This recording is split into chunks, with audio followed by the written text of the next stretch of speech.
नमस्कार, अध्ययन अड्डा यूट्यूब चैनल पर मैं दुष्यंत सिंह एक बार फिर से आप सभी लोगों का बहुत बहुत स्वागत करता हूं, इस उम्मीद के साथ कि आप सभी अच्छे होंगे, स्वस्थ होंगे और आपकी पढ़ाई लिखाई भी बहुत अच्छी तरीके से चल रही होगी। यूपी लेखपाल के रिगार्डिंग हम तैयारी कर रहे हैं। ग्राम समाज विकास का सिलेबस लगभग समाप्ति की ओर है और इसी के साथ हमने कुछ महत्वपूर्ण प्रश्नों की सीरीज स्टार्ट की है और इस इंपॉर्टेंट क्वेश्चंस की सीरीज़ के क्रम में यह चौथा वीडियो आप देख रहे हैं। चौथी सीरीज आज आपके सामने है जिसमें हम कुछ 40 इंपॉर्टेंट क्वेश्चंस को आज डिस्कस करने वाले हैं। बहुत ही इंपॉर्टेंट क्वेश्चन है आज के और सभी को आपको बहुत अच्छी तरीके से इनको देखना है, पढ़ना है। तो चलिए स्टार्ट करते हैं पहले क्वेश्चन के साथ। आज का पहला प्रश्न है, ऐच्छिक चकबंदी का प्रयास सबसे पहले किस राज्य में किया गया था? चकबंदी के बारे में थोड़ा सा जान लीजिए। चकबंदी दरअसल में क्या होती है, जब एक भूमि होती है जिस पर खेती की जाती है, उसका बहुत बड़ा भाग होता है, उसको छोटे छोटे भागों में विभाजित करना, डिवाइड करना, ठीक है, वो चकबंदी होती है। और चकबंदी दो तरह की होती है, एक ऐच्छिक चकबंदी इसको कहते हैं हम, इसके साथ साथ एक अनिवार्य चकबंदी होती है। अनिवार्य चकबंदी कौन सी होती है? जिसको सरकार के द्वारा समय समय पर, ठीक है, जो भी प्रावधान निर्धारित किए जाते हैं उनके आधार पर समय समय पर अनिवार्य रूप से सरकार के द्वारा जो बड़े भूभाग होते हैं खेती के, उनको छोटे छोटे भूखंडों में बांटा जाता है, वो अनिवार्य चकबंदी होती है। ठीक है, उसमें किसी व्यक्ति विशेष का, जैसे पर्सनली किसी व्यक्ति का कोई भी रोल नहीं रहता है। और एक होती है ऐच्छिक चकबंदी, जब कोई व्यक्ति है और उसके जो भूभाग है, जिसका वह मालिक है, जिसका वह स्वामी है, तो अगर वह अपने उस बड़े भूभाग को, अपनी खेती के उस बड़े भूभाग को छोटे छोटे भूखंडों में बांटना चाहता है, तो जिस तरीके से जो चकबंदी की जाएगी वो ऐच्छिक चकबंदी की कैटेगरी में आएगी। ठीक है, आई होप आपको समझ में आ गया होगा। तो इसी तरीके से जो ऐच्छिक चकबंदी थी, ये सबसे पहले किस राज्य में स्टार्ट करी गई थी? तो ऐच्छिक चकबंदी सर सबसे पहले पंजाब राज्य में स्टार्ट की गई थी। ठीक है, ऐच्छिक चकबंदी का प्रथम प्रयास 1921 में पंजाब प्रांत में लागू किया गया। इस व्यवस्था के अंतर्गत जब कोई भी किसान अपनी इच्छा से, अपनी खुद की इच्छा से चकबंदी करने को तैयार हो जाता है तो उसे ऐच्छिक चकबंदी कहा जाता है। ठीक है, आगे बढ़ते हैं। सेकंड क्वेश्चन, दूसरा क्वेश्चन है, उत्तर प्रदेश में चकबंदी योजना का प्रारंभ किस वर्ष हुआ था? ठीक है, चकबंदी योजना यूपी में कब लाई गई थी? 1954 में चकबंदी योजना लाई गई थी। अगर उसकी थोड़ी सी व्याख्या देखें तो उत्तर प्रदेश में चकबंदी योजना का जो प्रारंभ हुआ था वो 1954 में हुआ था। और कहाँ से हुआ था? मुजफ्फरनगर की जो कैराना तहसील है, इसके साथ साथ सुल्तानपुर जिले की मुसाफिर खाना तहसील, ये दोनों स्थान आपको विशेष रूप से याद रखने हैं। ठीक है, मुजफ्फरनगर की कैराना तहसील और सुल्तानपुर की आपकी मुसाफिर खाना तहसील, इन स्थानों से सबसे पहले यूपी में चकबंदी योजना प्रारंभ की गई थी। चकबंदी की इस व्यवस्था को सुचारू रूप से चलाने के लिए, क्रियान्वित करने के लिए यूपी गवर्नमेंट ने राज्य को अनेक कटकों में विभाजित किया है। कटक क्या होते हैं? एक तरह से आप कह सकते हैं समूह, और उस समूह के अंतर्गत आते हैं बहुत सारे गांव या भू क्षेत्र जो होते हैं, वो कटकों के अंतर्गत आते हैं। ठीक है, तो इस चकबंदी की व्यवस्था को सुचारू रूप से क्रियान्वित करने के लिए उत्तर प्रदेश सरकार ने राज्य को अलग अलग कह सकते हैं भू क्षेत्र के जो समूह होते हैं, जमीन के भूभाग जो होता है, उस भूभाग के समूहों के रूप में इस पूरे राज्य को डिवाइड किया है, उनको कटक कहा जाता है। प्रत्येक कटक में एक चकबंदी समिति गठित की जाती है जिसमें कम से कम 5 और अधिक से अधिक 11 मेंबर होते हैं, 11 सदस्य होते हैं। ठीक है, नेक्स्ट क्वेश्चन है तीसरा अपना, भूमि के क्रय विक्रय के बाद में भूमि दाखिल खारिज की जो प्रक्रिया होती है उसको कौन पूर्ण करवाता है? दाखिल खारिज, ठीक है, वैसे ये जो टर्म्स हैं राजस्व विभाग की जो टर्मिनोलॉजी है, इसमें कुछ प्रमुख शब्द आते हैं। जैसे दाखिल खारिज की यहाँ पे बात की जा रही है, तो जब हम राजस्व विभाग वाले चैप्टर को पढ़ रहे थे उसमें हमने दाखिल खारिज, ठीक है, उत्तराधिकार का क्रम किस तरीके से होता है, जो ज़मीन का मालिक होता है, भूस्वामी होता है, उसकी मृत्यु के बाद भूमि का जो उत्तराधिकार प्रदान किया जाता है, उसकी मृत्यु के बाद भूमि का जिसे मालिक बनाया जाता है उसका क्रम किस तरीके से होता है, ये सारी चीज़ें हम जब डिटेल्ड वीडियोस कर रहे थे, हम जब क्लासेस कर रहे थे तो उसमें हमने पढ़ा भी है। ठीक है, तो सबसे पहले तो ये पॉइंट आ जाता है कि जो भूमि का जो भी खरीदना बेचना होता है, क्रय विक्रय होता है, तो उसके बाद में जो दाखिल खारिज की प्रक्रिया होती है उसको लेखपाल कंप्लीट कराता है। ठीक है। अब दाखिल खारिज क्या होता है? दाखिल खारिज का हम जनरली अर्थ ये समझ सकते हैं, जो भी वार्षिक रजिस्टर होता है, ठीक है, वार्षिक रजिस्टर मतलब राजस्व की भाषा में जिसको वार्षिक रजिस्टर कहा जाता है, और हम जनरली उसको हम खतौनी के नाम से जानते हैं। तो खतौनी में जोतदार जो होता है उसके नाम में परिवर्तन करने की जो प्रक्रिया होती है, प्रोसेस होता है, उसको हम दाखिल खारिज कहते हैं, ठीक है। जोतदार मतलब जैसे मान लो आज कोई व्यक्ति किसी भूभाग का मालिक है, किसी खेत का मालिक है, किसी ज़मीन का मालिक है, और वह उस ज़मीन को किसी को बेचता है, या फिर उत्तराधिकार के क्रम के रूप में वह ज़मीन किसी दूसरे को सौंपी जाती है, तो उसमें जो भूस्वामी होता है या जोतदार जो खेत को जोत रहा होता है, उसके नाम में परिवर्तन होता है। तो इस नाम में जो परिवर्तन करने का जो प्रोसेस है सर, इसी को हम दाखिल खारिज कहते हैं, ठीक है। जब कभी भूमि के कब्जे में परिवर्तन होता है तो दाखिल खारिज की प्रक्रिया जो है वो की जाती है, ठीक है। तो इस पूरे प्रोसेस को कंप्लीट कौन कराता है? लेखपाल कराता है। खतौनी में जो कुल कॉलम होते हैं वो कितने होते हैं? 13 कॉलम होते हैं। खतौनी में 13 कॉलम होते हैं। इसमें भूमि का समस्त ब्यौरा विद्यमान रहता है, और इसे लेखपाल द्वारा 15 नवंबर से पहले तैयार कर लिया जाता है। 15 नवंबर से पहले तैयार करने का क्या मतलब है? यहाँ पर जैसे हमने आपको बताया था, जो भी राजस्व विभाग का जो भी एक वर्ष माना जाता है, जैसे वित्तीय वर्ष यहाँ पे भी होता है, तो उसका भी एक वर्ष माना जाता है। तो उस वर्ष की जो भी समयावधि होती है, उस समयावधि में 15 नवंबर से पहले लेखपाल को ये जो पूरा ब्यौरा होता है वो तैयार करना होता है, और इसमें होने वाले जितने भी चेंजेस होते हैं, परिवर्तन होते हैं, उनको लाल रंग की स्याही से उस रजिस्टर में जो है रेखांकित किया जाता है। और 6 वर्ष में इसका क्या किया जाता है? नवीनीकरण किया जाता है। प्रत्येक 6 वर्ष में, हर 6 वर्ष में इसको एक बार बनाया जाता है। इसको ऐसे भी कह सकते हैं, या खतौनी का नवीनीकरण इसको हम कह सकते हैं, ठीक है। हर 6 वर्ष में इसका जो रिन्यूएशन होता है वो होता है। 5वां क्वेश्चन है आपका, गांव के नक्शे को क्या कहा जाता है? गांव के नक्शे को क्या कहते हैं? सजरा कहते हैं गांव के नक्शे को, ठीक है। गांव के नक्शे को क्या कहा जाता है? सजरा कहते हैं। लेखपाल के पास में संपूर्ण गांव का नक्शा रहता है, और गांव में इसको सजरा कहा जाता है।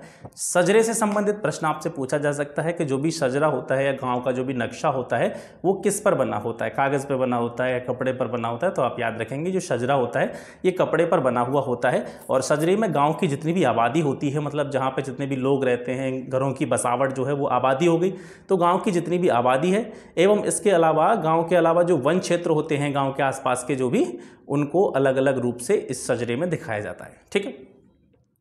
नेक्स्ट क्वेश्चन है, भूकृषि का रिकॉर्ड कौन सा है? भूकृषि का रिकॉर्ड को हम कहते हैं गिरदावरी, ठीक है। और भूकृषि से संबंधित जितने भी रिकॉर्ड्स होते हैं उनको जनरली हम गिरदावरी कहते हैं। यह एक प्रकार से फसल का सर्वे होता है जिसको वर्ष में 2 बार किया जाता है। जैसे और भी ऑप्शन इसमें दे रखे हैं, आपकी जमाबंदी हो गई, खतौनी होगी, तो खतौनी को अभी हम पढ़ चुके हैं। इसके अलावा जमाबंदी जो होती है वो क्या होती है? जमाबंदी में किसानों की जितनी भी कृषि भूमि होती है उसका रिकॉर्ड रहता है, ठीक है। खतौनी में जितनी भी भूमि होती है, चाहे वो आपकी कृषि से संबंधित हो या किसी भी चीज़ से संबंधित हो, उसमें सारे रिकॉर्ड्स रहते हैं। लेखपाल के द्वारा इसको तैयार किया जाता है। राजस्व की जो वसूली की जाती है वो किसके द्वारा की जाती है? अमीन, राजस्व की वसूली करने वाला जो कर्मचारी होता है उसको अमीन कहते हैं। लेखपाल के साथ मिलकर के ये काम करता है। लेखपाल के साथ मिलकर के राजस्व को कलेक्ट करने का काम जो है अमीन करता है। और खसरा जो होता है ये भी पटवारी या लेखपाल के द्वारा तैयार किया जाता है, ठीक है। इतने सारे पॉइंट्स यहाँ पे आपको मिल जाते हैं। नेक्स्ट क्वेश्चन है, पटवारी का पद सृजन किसके शासनकाल में हुआ था? कहाँ से चला आ रहा है? तो पटवारी का इतिहास हमने पढ़ा है, उसमें सारी चीज़ें हमने बड़े विस्तार पूर्वक समझी थी। तो पटवारी का सृजन जो हुआ था, पद का सृजन जो हुआ था, वो शेरशाह सूरी के शासनकाल में प्रारंभ हुआ था, ठीक है। शेरशाह ने भू राजस्व के क्षेत्र में बहुत से व्यापक सुधार किए थे, और इसकी देखरेख करने के लिए, इसकी देखरेख करने के उद्देश्य से ही शेरशाह ने इस पद का यानी पटवारी पद का जो है सृजन किया था। पटवारी को ही लेखपाल कहा जाता है। पटवारी को लेखपाल कब कहा जाने लगा? चौधरी चरण सिंह ने पटवारी के शब्द के स्थान पर लेखपाल शब्द का प्रयोग करने के लिए निर्देश दिया था, ठीक है। आगे बढ़ते हैं। नेक्स्ट क्वेश्चन है, गांव की संपूर्ण भूमि का विवरण कौन रखता है? तो सर गांव की संपूर्ण भूमि का विवरण लेखपाल के पास होता है, ठीक है। और लेखपाल जो होता है वो ग्राम स्तर का एक कर्मचारी होता है जिसके अधिकार क्षेत्र में एक या एक से अधिक गाँव आते हैं, ठीक है। किस किसान के पास कितनी भूमि है, कितनी ज़मीन है, भूमि का स्वरूप कैसा है, यानी किस टाइप की भूमि है, भूमि पर कितना लगान निर्धारित किया गया है, इन सभी चीज़ों की जानकारी जो है वो किसके पास होती है, लेखपाल के पास होती है।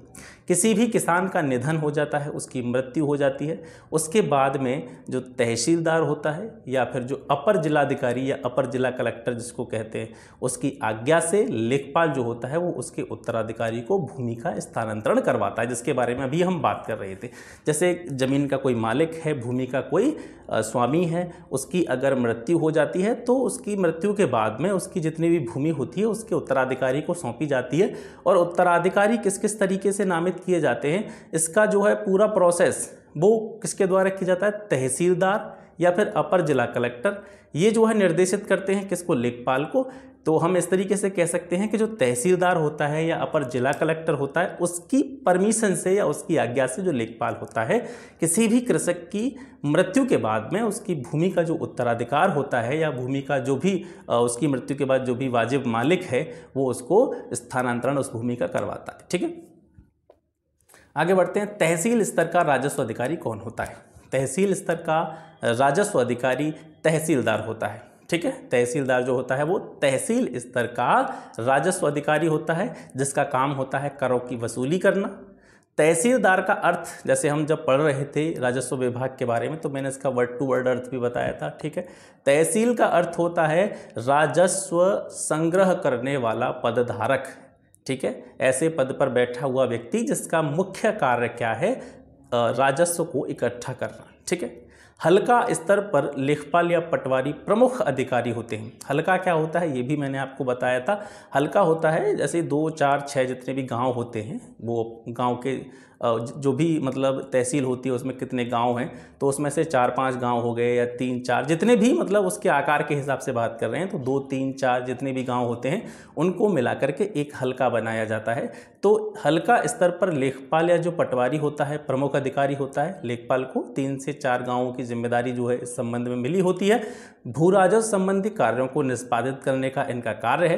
राजस्व न्यायालय जो होते हैं उसमें सबसे निचली अदालत जो मानी जाती है वो किसकी मानी जाती है, नायब तहसीलदार की अदालत को सबसे निचली अदालत माना जाता है। किसमें, राजस्व विभाग में। ठीक है, निम्नलिखित में से कौन से वादों का निपटारा, वाद मतलब जो भी मामले होते हैं, मैटर्स होते हैं, उन वादों का निपटारा राजस्व न्यायालय में किया जाता है? कौन कौन से ऐसे मामले हैं? पहला ऑप्शन है मेड़बंदी, भूमि की नीलामी, भूमि पर मालिकाना हक या ये सभी। तो जितने भी कार्य हैं सर, चाहे मेड़बंदी का कार्य हो गया, भूमि की नीलामी करने का कार्य हो गया या भूमि पर अपना मालिकाना हक जताने का कार्य हो गया, इन सभी कार्यों को कहाँ पे निपटाया जाता है? राज्य का जो राजस्व न्यायालय होता है, रेवेन्यू कोर्ट होता है, उसमें इन सभी मामलों की सुनवाई होती है। ठीक है, जमीन की बेदखली से संबंधित मामले भी इन्हीं राजस्व न्यायालयों में निपटाए जाते हैं। और उत्तर प्रदेश राज्य में वर्तमान समय में जो राजस्व न्यायालय, रेवेन्यू कोर्ट हैं, उनकी संख्या, बहुत इंपॉर्टेंट क्वेश्चन है ये, उत्तर प्रदेश में वर्तमान समय में कितने रेवेन्यू कोर्ट हैं, कितने राजस्व न्यायालय हैं? तो सर 2702। अब इसके बारे में एक चीज़ सुनिए कि जब हम राजस्व डिपार्टमेंट के बारे में पढ़ रहे थे, जब हम वीडियो क्लासेस कर रहे थे और राजस्व विभाग के बारे में जब हम पढ़ रहे थे, तो मैंने वहाँ पे आपको एक डाटा दिया था। ठीक है, इनका डाटा दिया था किसका, राजस्व न्यायालयों का।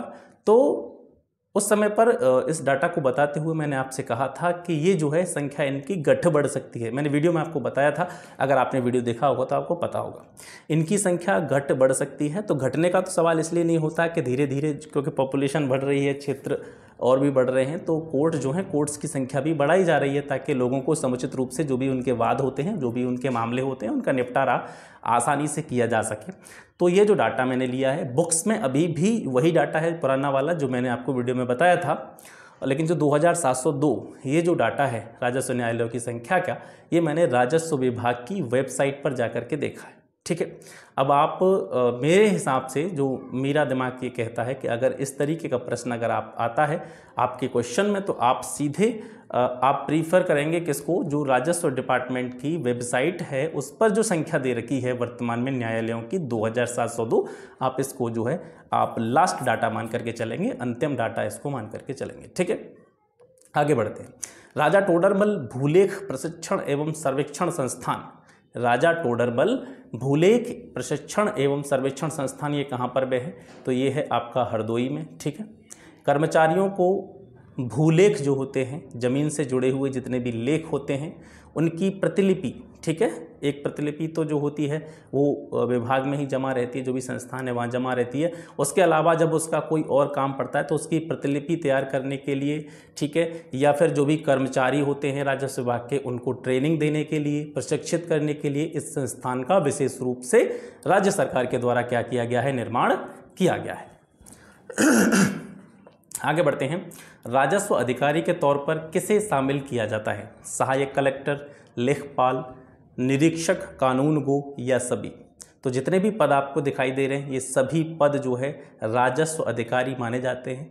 अपने अपने स्तर के सहायक कलेक्टर जो हो गया वो भी आपका राजस्व अधिकारी होता है, लेखपाल हो गया वो भी राजस्व अधिकारी होता है, निरीक्षक कानूनगो हो गया ये भी राजस्व अधिकारी होता है। इसके अलावा अगर मैं बात करूं कलेक्टर की, कलेक्टर जो होते हैं, डिस्ट्रिक्ट मजिस्ट्रेट जो होते हैं वो भी राजस्व अधिकारी हैं, क्योंकि आप इस पद को देखेंगे कलेक्टर, कलेक्ट का मतलब होता है इकट्ठा करना, कलेक्टर का मतलब होता है इकट्ठा करने वाला, तो ये भी एक राजस्व अधिकारी का पद होता है, ठीक है। तो सहायक कलेक्टर हो गया, लेखपाल हो गया, सुपरवाइजर कानूनगो, अच्छा निरीक्षक कानूनगो, सुपरवाइजर कानूनगो जो होते हैं वो एक ही होते हैं, ठीक है। तो लेखपाल हो गए, सहायक कलेक्टर हो गए, सुपरवाइजर कानूनगो हो गए, ये सभी राजस्व अधिकारी के तौर पर कार्य करते हैं और सभी राजस्व संबंधित जितने भी कार्य होते हैं उन सभी को संचालित करते हैं। इसके अलावा कमिश्नर, कलेक्टर, एडिशनल कलेक्टर, सहायक कलेक्टर, बंदोबस्त अधिकारी, तहसीलदार, नायब तहसीलदार, ये भी राजस्व अधिकारियों की कैटेगरी में आते हैं, राजस्व अधिकारियों की श्रेणियों में आते हैं, ठीक है। भूमि हक से जुड़े हुए मामले, सीमांकन यानी भूमि की जो भी सीमा होती है उसका निर्धारण करना, भूमि का बंटवारा संबंधी जो मामले होते हैं ये एसडीएम के समक्ष लाए जाते हैं, जो सब डिविजनल मजिस्ट्रेट होते हैं उनके सामने लाए जाते हैं, तहसील में ये बैठते हैं एसडीएम, ठीक है। साथ ही भूमि अभिलेखों के रख रखाव का जो उत्तरदायित्व होता है वो जिला मजिस्ट्रेट का होता है। जो भूमि से जुड़े हुए अभिलेख होते हैं इनके लिए जो फर्स्ट रिस्पॉन्सिबल पर्सन होता है वो जिला मजिस्ट्रेट होता है। इसकी जिम्मेदारी होती है कि उन जमीन से जुड़े हुए अभिलेखों का रख रखाव किस तरीके से किया जाना चाहिए। आगे बढ़ते हैं। कृषि विपदाओं से संबंधित सूचनाएं इकट्ठा करना राजस्व के किस अनुभाग का हिस्सा है?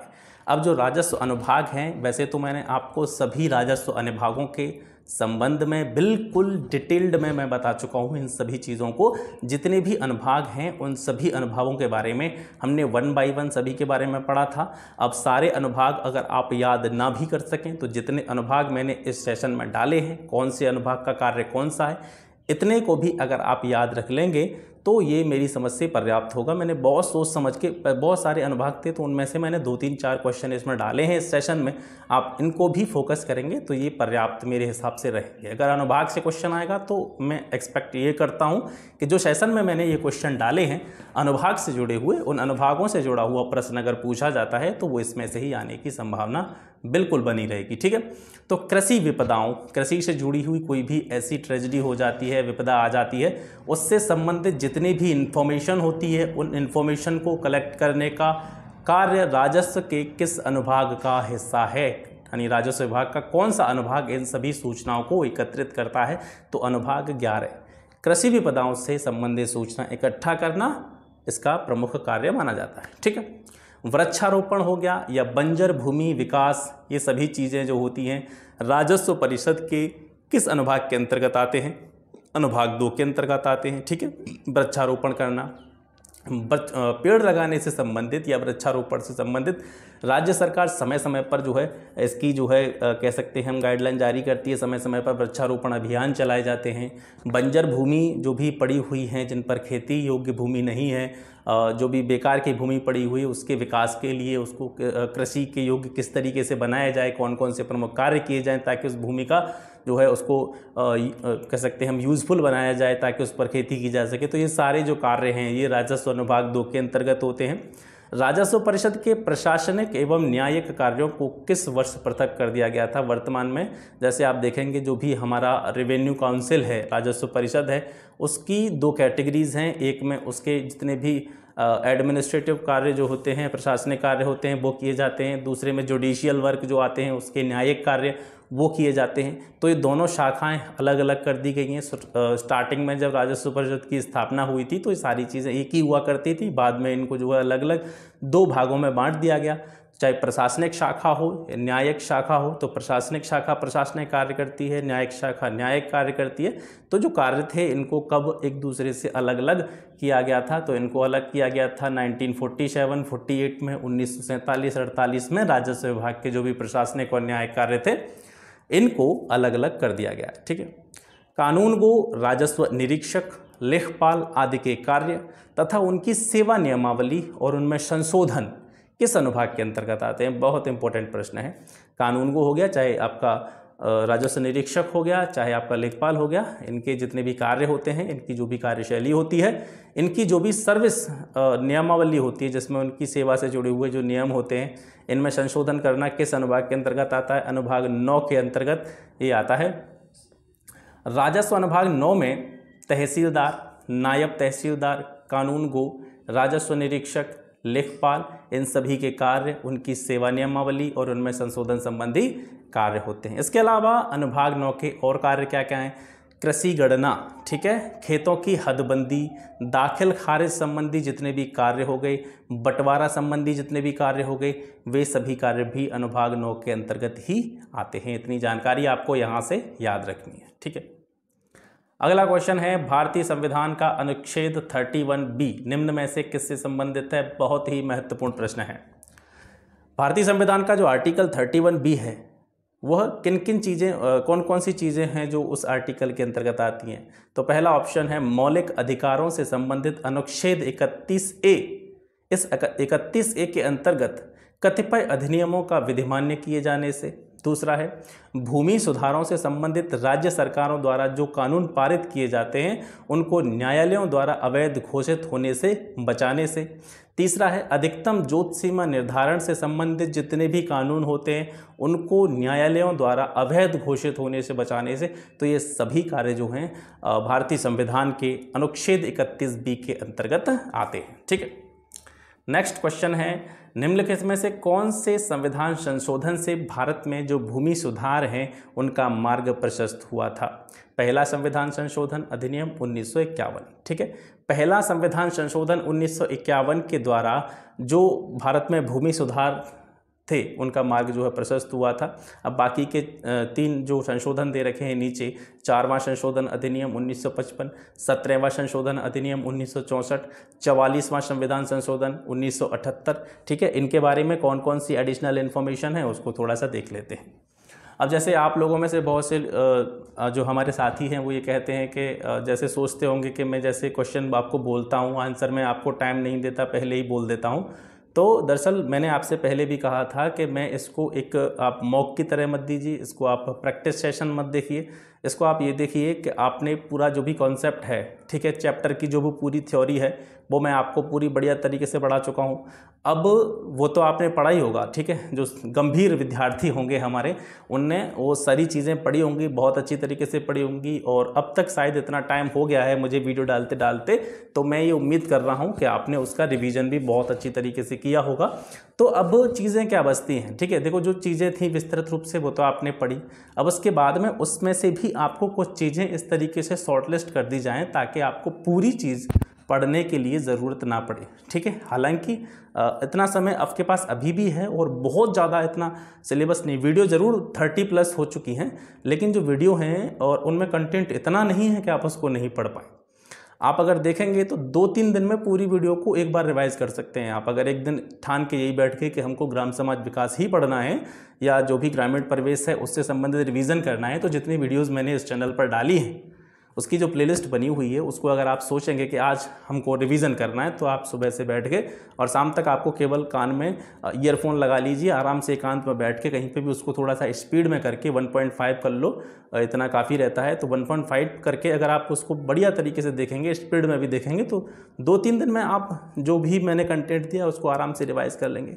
मेन चीज़ क्या है कि वो जो चीज़ है वो तो आपने रिवाइज की होगी। अगर आप गंभीर स्टूडेंट हैं तो मैं उम्मीद करता हूँ आपने उसको बहुत अच्छी तरीके से रिवाइज किया होगा और उसी को भी आपने रिवाइज कर लिया होगा, तो भी आपको कोई समस्या आने वाली नहीं है। फिर भी ये मेरा मतलब मेरी ये जिम्मेदारी बनती है कि फिर भी मैं चीज़ों को शॉर्ट लिस्ट करूँ और जो भी बढ़िया से बढ़िया चीज़ें होती हैं आपके लिए प्रोवाइड करूँ, उसी के उद्देश्य से मैं इसको बना रहा हूँ। ठीक है, तो आपको जो चीज़ें प्रोवाइड कराई जा रही हैं उसको बस ये देखिए कि ये कंटेंट है, ये हमको याद करना है। मैं हमेशा यही चीज़ कहता हूँ। ठीक है, खामा खा का वो बनाने की ज़रूरत नहीं है उसका कि इतना बड़ा चीज़ों को मतलब इतना जटिल बनाओ कि नहीं अब मैं आपको 4 सेकंड का समय दे रहा हूँ, 3 सेकंड का समय दे रहा हूँ। ठीक है, चीज़ें आपने अगर बढ़िया तरीके से पढ़ी होंगी तो चाहे कुछ भी हो पेपर आएगा, आपने चीज़ों का रिवीजन अच्छी तरीके से किया है, चीज़ों को आपने बहुत अच्छी तरीके से पढ़ा है, तो कोई दिक्कत आने वाली नहीं है, कोई परेशानी नहीं है। ठीक है, और जैसे आप में से बहुत सारे बच्चे ऐसे होंगे जिन्होंने कहीं से दूसरी जगह से भी जो आपका एक चैप्टर रह गया है शोध प्रणालियों वाला,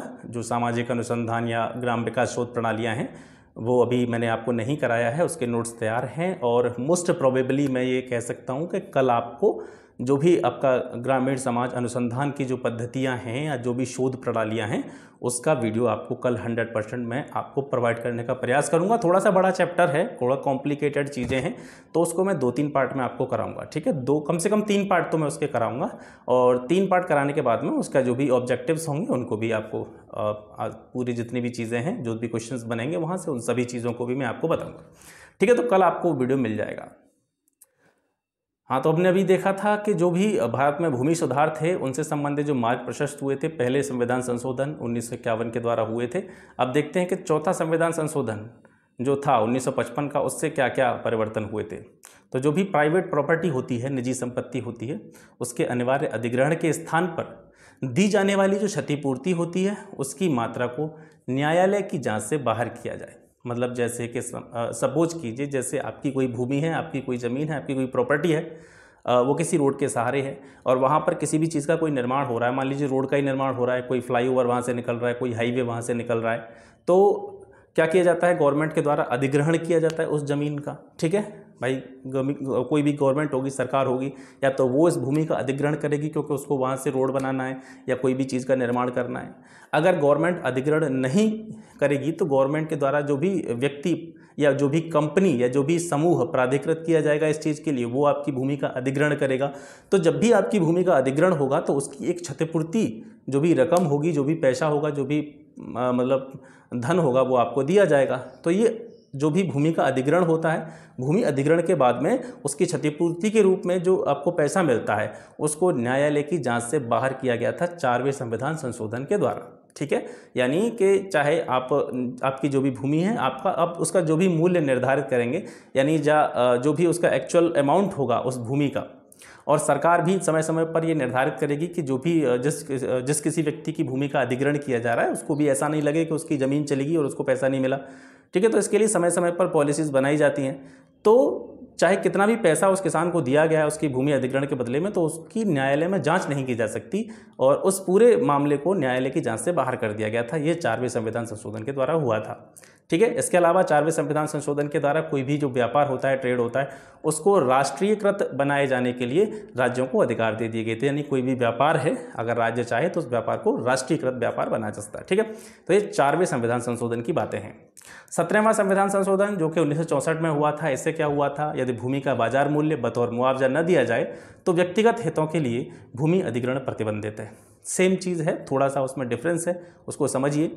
सेम चीज़ मान के चलिए, आपकी कोई प्रॉपर्टी है, आपकी कोई ज़मीन है और वो ऐसी जगह पर है जहाँ से कोई भी कह सकते हैं हम, सरकार का कोई भी ऐसा चीज़ का निर्माण हो रहा है, वही रोड मान लीजिए, फ्लाईओवर मान लीजिए, हाईवे मान लीजिए, कोई भी मान लीजिए, वहाँ तो जैसे उस चीज़ का वहाँ पे निर्माण हो रहा है तो आपकी भूमि का अधिग्रहण किया जाएगा। ठीक है, लेकिन आपकी भूमि का अधिग्रहण इस तरीके से किया जा रहा है कि आपको मुआवजा नहीं दिया जा रहा, उचित मूल्य नहीं दिया जा रहा है। जो भी आपकी ज़मीन है उसका जो भी मार्केट प्राइस है उस हिसाब से आपको मुआवजा उसके लिए नहीं दिया जा रहा है, तो वो अपने हितों के लिए, ठीक है, अपने पर्सनल जो भी प्रॉफिट हैं, बेनिफिट हैं, उनके लिए आपकी भूमि का अधिग्रहण नहीं कर सकते हैं। ये इस पर जो है इसको प्रोहिबिटेड किया गया है, इसको प्रतिबंधित किया गया है 17वें संविधान संशोधन के द्वारा। ठीक है, बगैर आपको जो भी भूमि का बाजार मूल्य है या जो भी आपको उचित मुआवजा है वो दिए बिना आपकी भूमि का अधिग्रहण नहीं किया जा सकता है। 17वां संविधान संशोधन 1964 ये कहता है।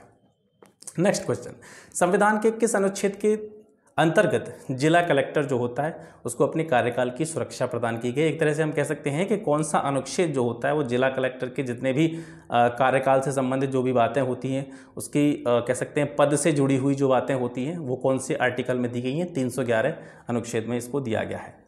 वर्तमान में आयोजित पटवारियों की भर्ती से पहले पटवारियों की जो भर्ती की जाती थी, यानी अब जो वर्तमान में अब जैसे आपकी भर्ती हो रही है लेखपाल के तौर पर, इससे पहले पुराने समय की बात हो रही है, उस टाइम पर जो पटवारी या लेखपाल की भर्ती की जाती थी वो किसके द्वारा की जाती थी? तो वो जिला कलेक्टर के द्वारा की जाती थी। ठीक है, जिला कलेक्टर के द्वारा की जाती थी। गर्मी बहुत है और आपको डिस्टर्बेंस ना हो, मतलब जैसे मैं जो बोल रहा हूँ आपको बिल्कुल वॉइस मेरी जो है बिल्कुल क्लियर आए, इसके लिए मैंने पंखा भी नहीं चलाया है, पसीना आ रहा है थोड़ा सा, तो 2 मिनट थोड़ा सा आप 2 मिनट का बस 5 सेकंड आप थोड़ा सा रुकेंगे।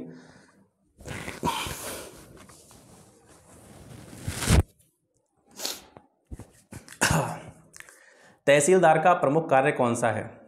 ऋण बांटना, जनगणना या राशन वितरण करना, या भू राजस्व प्रशासन का संचालन करना, या उपयुक्त सभी? तो तहसीलदार का कार्य जो होता है ना तो ऋण बांटना होता है, ना ही जनगणना करना होता है, ना ही राशन का वितरण करना होता है। तहसीलदार का सबसे प्रमुख कार्य होता है भू राजस्व का जो भी एडमिनिस्ट्रेशन होता है, प्रशासन होता है, उसका संचालन करने का कार्य इसका होता है। ठीक है, सी ऑप्शन राइट आंसर। 22वां क्वेश्चन है, भारत के संविधान में जिला शब्द किस अनुच्छेद में और किस संदर्भ में प्रयुक्त हुआ है? बहुत ही इंपॉर्टेंट क्वेश्चन है। तो भारत के संविधान में जिले शब्द को परिभाषित किया गया आर्टिकल 233 में 233 अनुच्छेद में जिला शब्द को बताया गया है, और किस व्यक्ति के संदर्भ में या किस पद के संदर्भ में इसको यूज किया गया? न्यायाधीश के संदर्भ में इसको यूज किया गया। ठीक है, 23rd क्वेश्चन, मेयर का कार्यकाल कितने वर्ष का होता है? तो सर मेयर का कार्यकाल 5 वर्ष का होता है। ठीक है, 74वें संविधान संशोधन द्वारा आर्टिकल 243 के अनुसार मेयर का कार्यकाल प्रथम अधिवेशन की नियत तारीख से, ठीक है, जिस दिन वह नियुक्त होगा और उसकी जो पहली मीटिंग होगी उस पहली मीटिंग से लेकर के आने वाले 5 सालों तक मेयर का कार्यकाल होता है। प्रत्येक नगर पालिका तत्समय प्रवर्तित किसी विधि के अधीन पहले ही विघटित नहीं कर दी जाती है। मतलब अगर किसी नगर पालिका को समय से पहले विघटित न किया जाए तो जो मेयर होता है उसका कार्यकाल उसकी पहली मीटिंग से लेकर के आने वाले 5 सालों तक नियत रहता है। ठीक है, 74वां संविधान संशोधन नगरीय स्थायी स्वशासन संबंधित है, कई बार इस पर हम बात कर चुके हैं। तो जो मेयर का पद होता है वो नगरीय स्थायी स्वशासन के अंतर्गत आता है। ठीक है, ये आपको पता होगा। 24th क्वेश्चन है, राष्ट्रीय हॉर्टिकल्चर मिशन किस पंचवर्षीय योजना में प्रारंभ किया गया था? किस 5 ईयर प्लान में प्रारंभ किया गया था? 10वीं पंचवर्षीय योजना में जो भी NHM था, ठीक है, राष्ट्रीय horticulture mission, national horticulture mission NHM, इसको 10वीं पंचवर्षीय योजना में 2005 में स्टार्ट किया गया था। 2005 में सरकार ने बागवानी क्षेत्र के विकास के लिए अपनी जो भी नेशनल इकोनॉमी है, राष्ट्रीय अर्थव्यवस्था है, इसमें महत्वपूर्ण योगदान की संभावना को ध्यान में रखते हुए कृषि के विविधीकरण तथा उच्च मूल्यवर्धन वाली बागवानी फसलों को उगाने और उनको प्रमोट करने, और जो भी अपने किसान हैं, जो भी अपने कृषक हैं, उनकी आय में वृद्धि लाने के उद्देश्य से एक प्रमुख प्रयास के रूप में जो हमारा NHM है, राष्ट्रीय हॉर्टिकल्चर मिशन है, इसको प्रारंभ किया था। ठीक है, पंचवर्षीय योजना का समय, यानी जिस पंचवर्षीय योजना में इसको स्टार्ट किया गया था उस पंचवर्षीय योजना का समय जो था, 10वीं पंचवर्षीय योजना का समय 1 अप्रैल 2002 से 31 मार्च 2007 था। इस प्रकार हम कह सकते हैं कि जो राष्ट्रीय बागवानी मिशन था, नेशनल हॉर्टिकल्चर मिशन था, इसको 10वीं पंचवर्षीय योजना में लाया गया था या 10वीं पंचवर्षीय योजना के अंतर्गत इसको स्टार्ट किया गया था। भूमि सुधारों से संबंधित विषयों का उल्लेख भारतीय संविधान की 7वीं अनुसूची की किस सूची में है? राज्य सूची में है। इस तरीके से प्रश्न इसको रिवर्स करें, अगर थोड़ा सा हम देखें बदल करके, इस तरीके से भी प्रश्न आ सकता है और पूछा जा सकता है। ये लेखपाल में नहीं, PCS में एक बार पूछा गया था, अभी शायद मुझे लग रहा है पिछले से लास्ट ईयर वाले एग्ज़ाम से पहले वाले एग्ज़ाम में ये पूछा गया था कि जो भूमि सुधार होते हैं, भूमि सुधारों पर निम्नलिखित में से कौन सी सरकारें कानून बना सकती हैं? राज्य सरकार, केंद्र सरकार, ठीक है, इस तरीके से ऑप्शन दिए गए थे। तो जो भूमि सुधार का मामला होता है, भूमि सुधार से जुड़े हुए जितने भी मामले होते हैं वो राज्य सरकार के अंतर्गत आते हैं, और भूमि सुधारों पर अगर कोई कानून बनाना हो, कोई लॉ बनाना हो, तो उसको राज्य सरकार ही बना सकती है। ठीक है, भारत के किस राज्य ने वर्ष 1995 में राजस्व मंडल विघटित कर दिया था, समाप्त कर दिया था? तो 1995 में पश्चिम बंगाल के द्वारा राजस्व मंडल को विघटित कर दिया गया था। अगला प्रश्न है, जिला दंड नायक किसे कहा जाता है? जिला कलेक्टर को, जो हमारे डीएम होते हैं, डिस्ट्रिक्ट मजिस्ट्रेट होते हैं, जिला कलेक्टर होते हैं, उनको जिला दंडनायक की संज्ञा दी जाती है। जिला कलेक्टर जो होता है वो जिले के सर्वोच्च राजस्व अधिकारी होते हैं, अभी हमने इसके बारे में बात की थी। इसके साथ साथ जिला कलेक्टर को भारतीय प्रशासन का मेरुदंड भी कहा जाता है। ठीक है, कलेक्टर को भारतीय प्रशासन का मेरुदंड भी कहा जाता है। एक पुस्तक है भारत में जिला प्रशासन। भारत में जिला प्रशासन, इस पुस्तक के लेखक कौन है? एच.के. गोयल। ठीक है, कलेक्टर का जो पद था, पोस्ट थी डीएम की, ये किसके समय में, या हम कह सकते हैं किसने इस पद को सृजित किया था, किसके समय में ये पद जो है सृजित किया गया था? तो वारेन हेस्टिंग्स। वारेन हेस्टिंग के समय में कलेक्टर के पद का सृजन किया गया था। इतनी जानकारी आपको यहाँ से याद रखनी है। नेक्स्ट क्वेश्चन देखते हैं, निम्नलिखित में से किसे लोकतंत्र की पाठशाला कहा जाता है? तो हमारी जितनी भी स्थानीय स्वायत्त शासन संस्थाएं होती हैं, स्थानीय स्वशासन से जुड़ी हुई जो भी संस्थाएं होती हैं, ग्राम पंचायत, नगर पंचायत, क्षेत्र पंचायत, ठीक है, ये सभी चीज़ें जो हैं ये इनको हम क्या कहते हैं? लोकतंत्र की पाठशाला कहते हैं। ठीक है, नेक्स्ट क्वेश्चन है, जिलाधीश के पद से संबंधित विरोधाभास कौन सा है? जिलाधीश मतलब आपका जो कलेक्टर होते हैं, डिस्ट्रिक्ट मजिस्ट्रेट होते हैं, इनसे जुड़ा हुआ इनके पद से संबंधित जो विरोधाभास है वो क्या है? वह कानून या शांति व्यवस्था का कार्य देखता है? सर देखता है, बिल्कुल देखता है। वह प्रोटोकॉल संबंधी कार्य देखता है? बिल्कुल देखता है, लेकिन विरोधाभास की स्थिति नहीं है इसमें। सी ऑप्शन है कि वह कार्य तो राज्य सरकार के लिए करता है, लेकिन उसके पद की शर्तें जो होती हैं वो केंद्र सरकार के द्वारा निर्धारित की जाती हैं, कंट्रोल की जाती हैं। ये एक सबसे बड़ा विरोधाभास है। मतलब जो भी कलेक्टर होते हैं या जिलाधीश जो होते हैं, डीएम जो होते हैं, वो आपको पता है यूपीएससी के थ्रू सिलेक्ट होते हैं, आईएएस अधिकारी होते हैं। ठीक है, तो इनका जो पोस्ट है इसको कंट्रोल कौन करता है? सेंट्रल गवर्नमेंट कंट्रोल करती है। लेकिन ये कार्य किसके लिए करते हैं? जनरली ये स्टेट गवर्नमेंट के फेवर में कार्य करते हैं, राज्य सरकार के अंडर कार्य करते हैं। ठीक है, तो कार्य जो है इनका वो राज्य सरकार के लिए है, लेकिन जो पद है इनका, उस पद की जो भी शर्तें होती हैं उनको सेंट्रल गवर्नमेंट कंट्रोल करती है। ये एक विरोधाभास है इनके पद से संबंधित। ठीक है, आगे बढ़ते हैं। उत्तर प्रदेश जमींदारी उन्मूलन एवं भूमि सुधार अधिनियम कब पारित किया गया था? तो उत्तर प्रदेश जमींदारी उन्मूलन एवं भूमि सुधार अधिनियम 1950 में पारित किया गया था।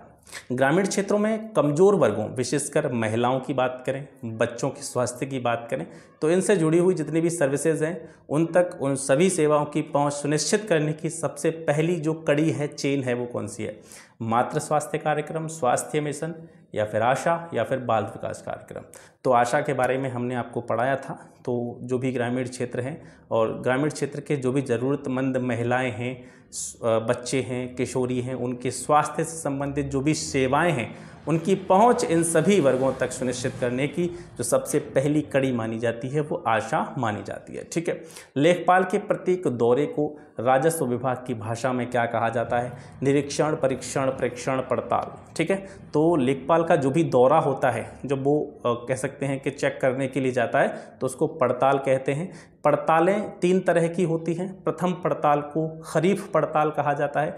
ये अगस्त माह में प्रारंभ होती है और 10 अगस्त से प्रारंभ होती है। ठीक है, अगस्त माह की 10 तारीख से इसको स्टार्ट किया जाता है। दूसरी पड़ताल जो लेखपाल के द्वारा की जाती है उसको रबी की पड़ताल कहते हैं। जनवरी माह में 1 जनवरी से इसको प्रारंभ किया जाता है। तृतीय पड़ताल जो होती है वो जायद पड़ताल कहलाती है और 1 मई से इसको स्टार्ट किया जाता है। ठीक है, तो 3 तरह की पड़ताल होती हैं। राजस्व विभाग की भाषा में लेखपाल का जो दौरा होता है गांवों का, उसको पड़ताल कहा जाता है। जिले में भू अभिलेखों के सुदृढ़ीकरण करने के लिए, उनका मॉडर्नाइजेशन करने के लिए, उनको कंप्यूटराइज्ड करने के लिए जो कार्य किए जाते हैं वो किस अनुभाग के द्वारा किए जाते हैं? अनुभाग 4 के द्वारा किए जाते हैं। ठीक है, यहाँ पे अनुपात हो गया है, वो टाइपिंग मिस्टेक है। तो जिले में जितने भी भू अभिलेख होते हैं, ज़मीन से जुड़े हुए जो दस्तावेज होते हैं, उनका सुदृढ़ीकरण करना, उनको आधुनिक रूप से तैयार करना, उनको कंप्यूटराइज्ड फॉर्म में तैयार करना, ये सभी कार्य अनुभाग जो राजस्व का अनुभाग है, अनुभाग 4, उसके अंतर्गत आते हैं। अगला क्वेश्चन है, चकबंदी होने के बाद खातेदार को जो भूखंड आवंटित होता है उसको क्या कहते हैं? जैसे चकबंदी के बारे में अभी हम बात कर रहे थे, तो भूमि का एक बड़ा भूखंड, उसको छोटे छोटे भूखंडों में बांट दिया जाता है। तो जो छोटे छोटे भूखंड होते हैं सर, उनको चक कहते हैं। ठीक है, कोई बड़ा भूभाग है, खेती का, कृषि का या जमीन का कोई बड़ा भूभाग है, चकबंदी अगर की गई, चकबंदी की गई, तो वो बड़ा भूभाग छोटे छोटे भूभागों में बढ़ जाएगा। तो जो छोटे छोटे भूभाग होंगे उन प्रत्येक भूभाग को हम क्या बोलेंगे? उसको हम चक कहेंगे। ठीक है, अगला क्वेश्चन है, लैंड रिकॉर्ड मैनुअल, जिसमें लेखपाल के सभी कार्यों के बारे में बताया गया है। ठीक है, लैंड रिकॉर्ड मैनुअल, इसके बारे में हमने बात करी थी जब हम वीडियो क्लासेस कर रहे थे, तो प्रश्न को मैंने थोड़ा सा चेंज करके बनाया है। लैंड रिकॉर्ड मैनुअल जिसमें लेखपाल के सभी कार्यों के बारे में बताया गया है। इसके कौन से पैरा में नक्शा, खसरा, खतौनी, दिनचर्या, बही, सीमा, द्योतक चिन्ह जो होते हैं इनको वर्णित किया गया है। ठीक है, दोबारा से समझ लीजिए कि लैंड रिकॉर्ड मैनुअल एक ऐसा दस्तावेज है जिसमें लेखपाल के सभी कार्यों के बारे में बताया जाता है, और इस लैंड रिकॉर्ड मैनुअल के किस पैरा में नक्शा, खसरा, खतौनी, दिनचर्या, बही, सीमा, द्योतक चिन्ह आदि को वर्णित किया गया है? तो पैरा 25। ठीक है, लैंड रिकॉर्ड मैनुअल के पैरा 25 में इन सभी चीज़ों की बारे में जानकारी दी गई है। नेक्स्ट है वार्षिक रजिस्टर भू राजस्व अधिनियम की किस धारा में वर्णित है? तो वार्षिक रजिस्टर जो होता है ये धारा 33 में वर्णित होता है, और वार्षिक रजिस्टर को ही सर हम क्या कहते हैं? खतौनी कहते हैं। ठीक है, वार्षिक रजिस्टर जो होता है इसी को खतौनी कहा जाता है। जो भी राजस्व अधिनियम है, राजस्व जो भी अधिनियम है, उस अधिनियम में खतौनी शब्द का प्रयोग कहीं पे भी नहीं किया गया है। यानी आप राजस्व अधिनियम को जब पढ़ेंगे या देखेंगे तो उसमें आपको कहीं भी खतौनी शब्द देखने को नहीं मिलेगा। उसमें धारा जो 33 है राजस्व अधिनियम की, उसमें एक शब्द देखने को मिलता है वार्षिक रजिस्टर। ठीक है, और इस वार्षिक रजिस्टर को ही हम अपनी सामान्य भाषा में, या हम कह सकते हैं गांव की भाषा में, इसको हम क्या कहते हैं? खतौनी कहते हैं। ठीक है, तो खतौनी या वार्षिक रजिस्टर एक ही है। राजस्व अधिनियम की धारा 33 में इसको उल्लिखित किया गया है। अब खसरे में कितने कॉलम होते हैं ये हम पढ़ चुके हैं। अब एक होता है कंप्यूटरीकृत खसरा। ठीक है, बहुत इंपॉर्टेंट क्वेश्चन है। कंप्यूटरीकृत जो खसरा होता है उसमें कितने कॉलम होंगे? तो उसमें 46 कॉलम होते हैं। ठीक है, याद रखिएगा।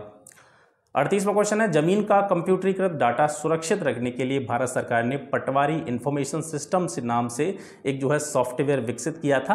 तो ये जो सॉफ्टवेयर था ये कब विकसित किया गया था? 2005 में विकसित किया गया था, याद रखेंगे। ठीक है, जमीन का जो भी डाटा होता है तो उसे कंप्यूटरीकृत फॉर्म में सुरक्षित रखने के लिए एक भारत सरकार के द्वारा एक जो है सॉफ्टवेयर बनाया गया था। क्या नाम था उसका? पटवारी इंफॉर्मेशन सिस्टम, 2005 में। ठीक है, 39 क्वेश्चन लैंड रिकॉर्ड मैनुअल के किस पैरा के अनुसार लेखपाल अपने हलके में कार्य करने के लिए एक डायरी रखेगा? हल्का मतलब हल्का मत समझना, ठीक है। लेखपाल अपने हलके में ऐसे नहीं, हल्का मतलब हल्का होता है 3-4 गाँव का समूह। लैंड रिकॉर्ड मैनुअल के किस पैरा के अनुसार लेखपाल अपने हलके में कार्य करने के लिए एक डायरी रखेगा? तो पैरा 47। ठीक है, लैंड रिकॉर्ड मैनुअल जिसमें लेखपाल के सारे कार्यों के बारे में बताया जाता है उसमें पैरा 47 है। उस पैरा 47 के अंतर्गत ये बताया गया है कि लेखपाल जब भी अपने हलके में जाएगा उसमें जो भी सूचनाएं होंगी या जो भी जानकारी होंगी उनको मतलब नोट करने के लिए, नोट डाउन करने के लिए अपने पास एक डायरी आवश्यक रूप से रखेगा। ये पैरा 47 में बताया गया है। लास्ट क्वेश्चन सर आज का, राजस्व अधिनियम की किस धारा के अंतर्गत कलेक्टर द्वारा प्रत्येक 5 वर्ष में गांव रजिस्टर तैयार कराया जाता है? धारा 31। ठीक है, तो 2 प्रश्न यहाँ से मिले हैं आपको।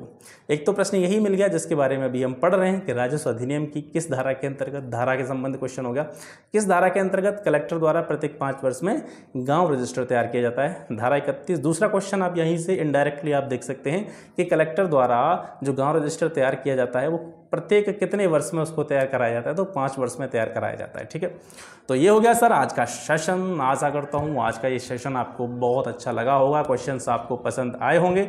इसी तरीके से आगे भी लगातार वीडियोस, आगे भी लगातार जो क्वेश्चन के सेशन हैं ये आपके लिए आते रहेंगे। और ग्राम विकास शोध प्रणालियों वाला चैप्टर कल मैं आपको उसको डिलीवर करने का पूरा प्रयास करूँगा।